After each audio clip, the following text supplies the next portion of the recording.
তাই আজকে আমি ওই ইমানদারদের ঘরে নিয়ে বসে আমার নবী পাকের আলোচনা সংক্ষেপে করতে লেগেছি।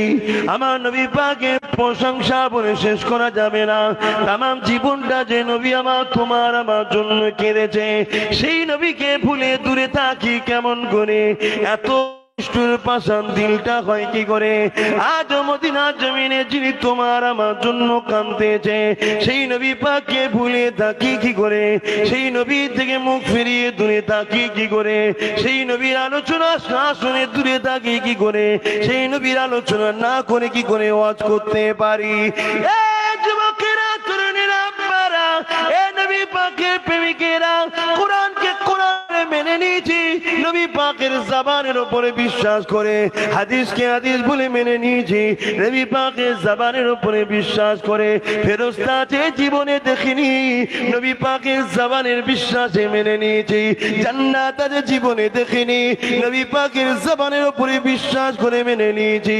হুর আছে জীবনে দেখিনি, নবীর জবানের উপরে বিশ্বাস করে মেনে নিয়েছি। আখিরাত বলে জায়গা আছে, সেখানে বিচার হবে, কিয়ামত হবে, এমন করে হিসাব নিকাশ হবে, দাড়ি পাল্লা আছে, মিজান আছে, পুরুষরাত আছে, কিছুই দেখিনি। আমার রাসূলুল্লাহ জবানের কথাই বিশ্বাস করে মেনে নিয়েছি।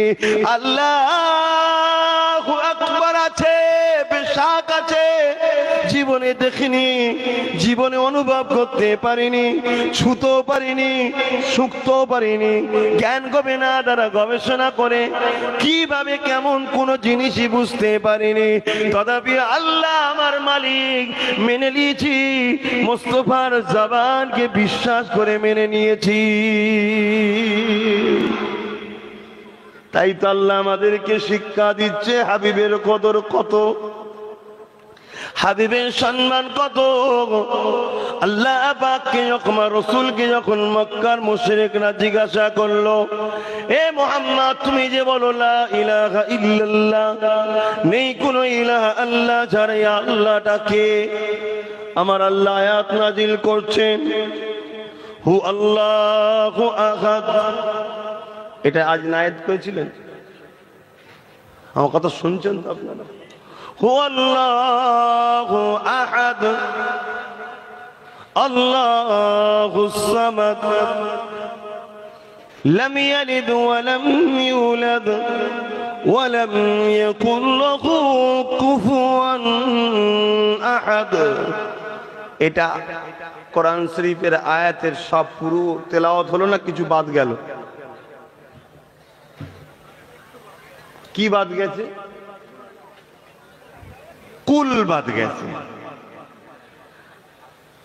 এই যুবকেরা বোঝেন কেন বারবার বলতে চাইছি, নারী ঈমান নয়, টুপি ঈমান নয়, নামাজ রোজা যাকাত ঈমান নয়, ছেড়ে দিলেও চলবে না, করতে হবে আল্লাহর হুকুম।